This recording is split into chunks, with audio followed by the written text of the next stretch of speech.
Imagine this. You drop your boyfriend off at a party during a blizzard. You're annoyed. You go home. You fall asleep waiting for him.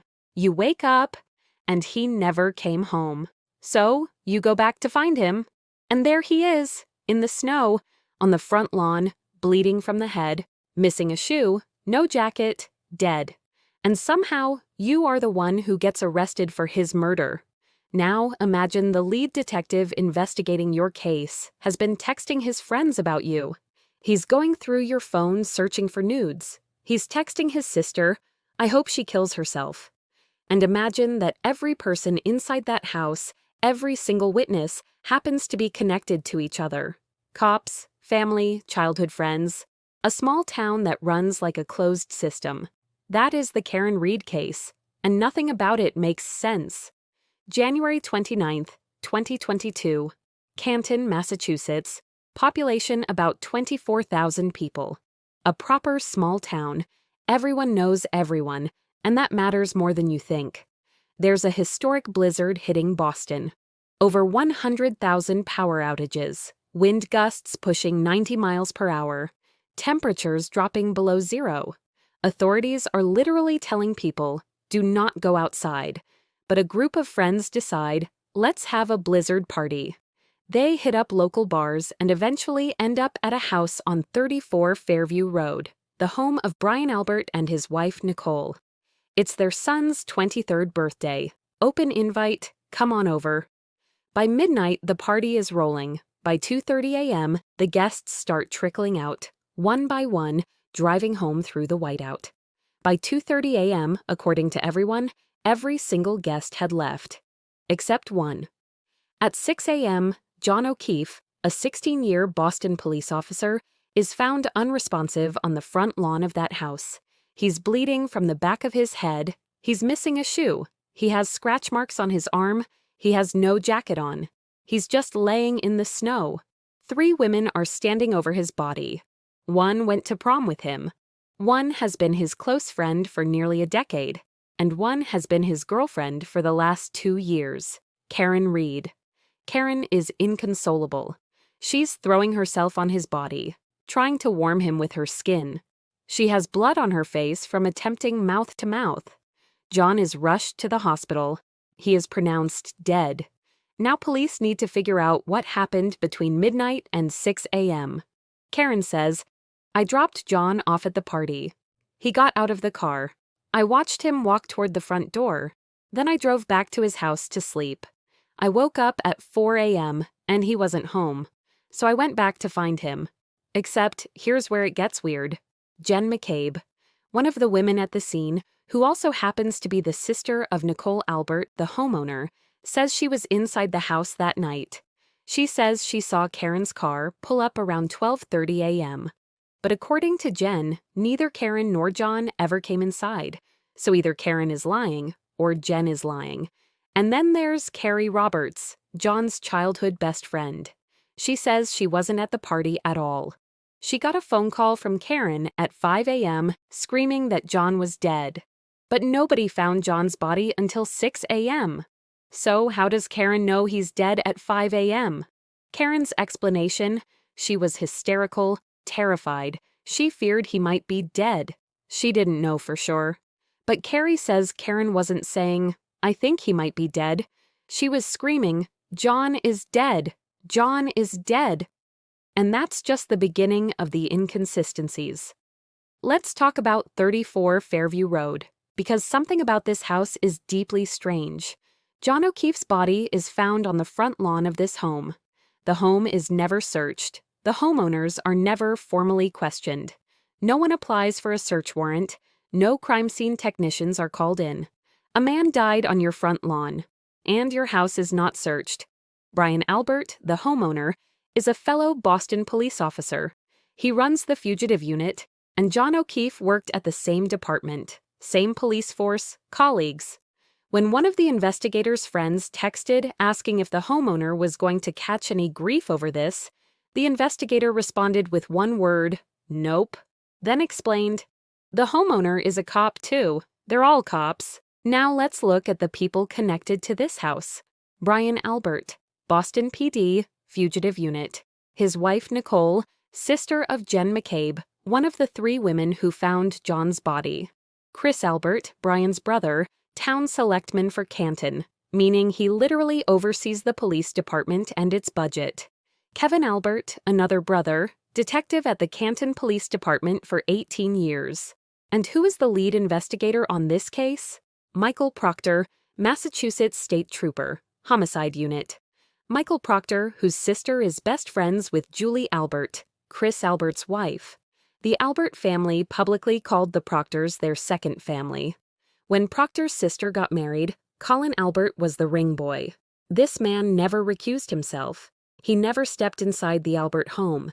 He never checked for signs of a struggle.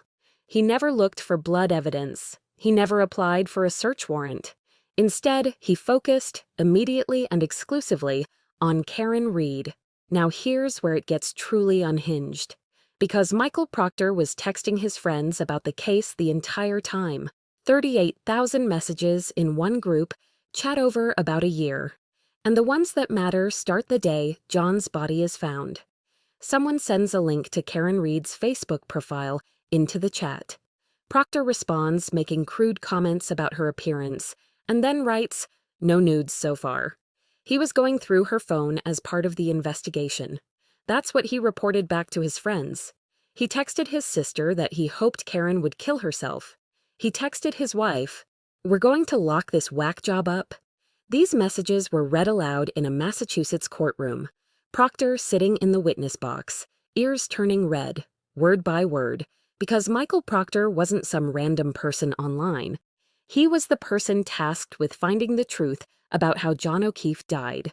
But the texts that really shake people are the ones in the Albert family group chat. While Carrie Roberts is being interviewed by a trooper at Jen McCabe's house, where Jen is also present, Jen is texting the Albert family a live update of what Carrie is saying to investigators. She texts, she's telling them everything. Nicole Albert responds with one word, "Good, let that sink in." Now let's stack up the details that are hardest to explain away.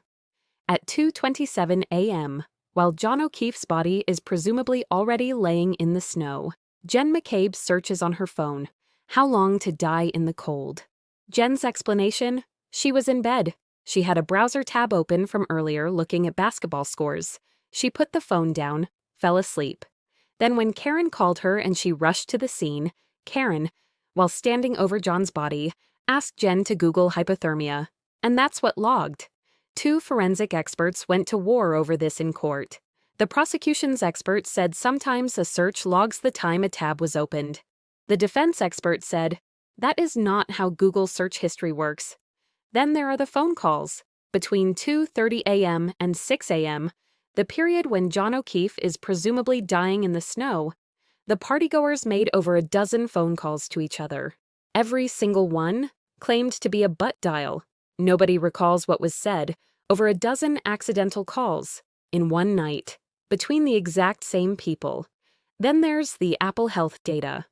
After Karen drops John off at around 12:20 a.m., his iPhone records show he took 80 steps, roughly half a football field, and climbed 3 flights of stairs. That's consistent with walking into a house and going upstairs. It would be impossible if he was struck by a car the moment Karen pulled away. Everyone inside the house says John never came in.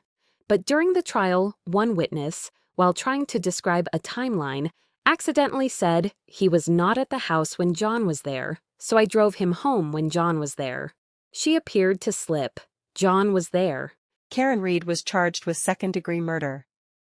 The prosecution's theory, she got drunk, fought with John in the car, reversed her SUV into him at speed, and drove away leaving him to die. Their main evidence, multiple first responders testified they heard Karen say at the scene, "I hit him. I hit him. I hit him." But none of them put it in a single incident report. It's not clearly audible on dashcam footage, and one officer said what he actually heard was different, not "I hit him" but "this is all my fault."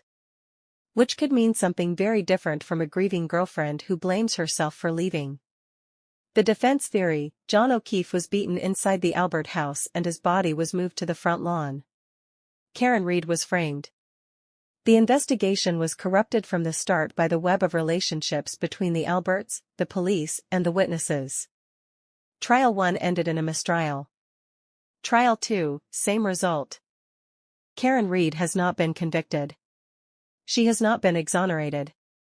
The FBI has opened an investigation, not into John's death, but into the investigation itself. And the town of Canton, Massachusetts remains divided. Parents not speaking to kids. Old friends cut off.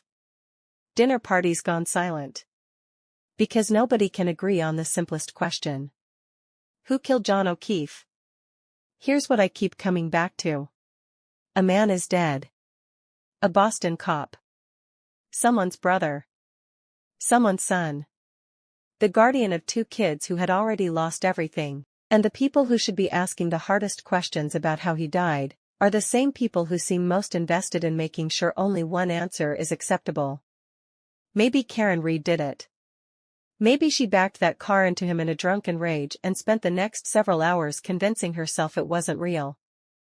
Or maybe she drove home that night, fell asleep on a couch waiting for her boyfriend, and woke up to find out that the people who never liked her had decided she was the perfect person to take the fall. What I know for sure is this: the investigation was corrupt. The texts prove it. The connections prove it. The fact that a house where a man died was never searched proves it. Whether Karen is guilty or innocent, she deserved a fair investigation. And she didn't get one. That much is not up for debate.